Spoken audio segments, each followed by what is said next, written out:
उसके पास कोई काम नहीं था, बस वह भूख लगने पर खाता, और जब नींद आती सो जाता था। उसे हर कोई समझाता था कि तुम्हें ऐसा नहीं करना चाहिए, तुम्हें कोई काम तो ज़रूर करना चाहिए, नहीं तो ऐसा कब तक चलेगा। ये श्याम नाम का आदमी था जिसे सोने और खाने के अलावा कुछ पता नहीं होता था। श्याम के पास थोड़ा धन था जिसका वो उपयोग सिर्फ खाने में करता था। एक दिन उसके पास एक आदमी आया और उसने कहा कि श्याम तुम काम कब करोगे। श्याम ने कहा कि ऐसा नहीं कि मेरा मन काम में नहीं लगता है, जबकि मुझे तो कोई काम आता ही नहीं, मैं क्या करूं। उसने समझाया कि कोई काम सीख लो, तुम्हारे ही काम आएगा। श्याम ने कहा कि ठीक है, तुम मुझे कुछ काम दो। उस आदमी ने अपने यहाँ पर उसे थोड़ा काम दिया। उसने उसे सभी जानवरों को पानी पिलाना और घास डालने को कहा। श्याम ने पहले कोई काम नहीं किया था, इसलिए उसे समझ नहीं आ रहा था कि जानवर पानी कैसे पीते हैं। उसने थोड़ा पानी एक गिलास में लिया और जानवरों को पिलाने लगा।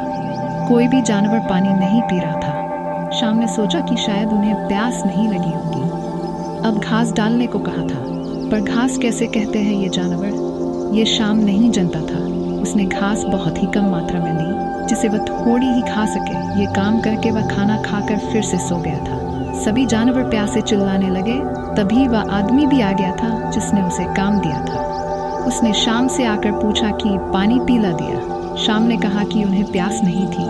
आदमी ने पूछा कि तुम्हें कैसे पता कि उन्हें प्यास नहीं लगी है, क्या तुम बात कर रहे थे उनसे। श्याम ने कहा कि मैंने गिलास से पानी देना चाहा, लेकिन उन्होंने गिलास ही गिरा दिया था।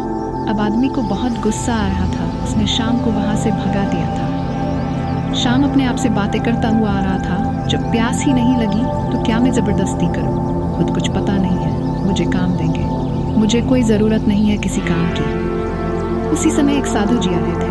श्याम ने उन्हें प्रणाम किया और पूछा कि महाराज आप कहाँ से आ रहे हैं। साधु जी ने जब श्याम की ओर देखा तो सब कुछ समझ गए थे। साधु जी ने कहा कि क्या तुम कोई काम ढूंढ रहे हो।